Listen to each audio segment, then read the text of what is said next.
Maharashtra today 24 news सत्य परिस्थितीचा सविस्तर आढावा।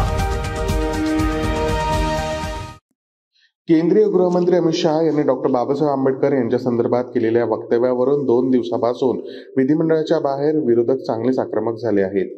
गुरुवारी महाविकास आघाडीच्या आमदारांनी आंदोलन करून परिसर दणाणून सोडला। गृहमंत्र्यांच्या वक्तव्याचा विपर्यास करून विरोधकांकडून टार्गेट केले जात असल्याचा आरोप करीत शिंदे सेनेच्या आमदारांनीही विधिमंडळ परिसर आंदोलन केले। यावेळी त्यांनीही काँग्रेसनेच बाबासाहेबांचा वेळोवेळी अपमान केल्याचा आरोप करीत काँग्रेसला बाबासाहेबांप्रती असलेला पुळका ढोंगी असल्याची टीका त्यांनी केली।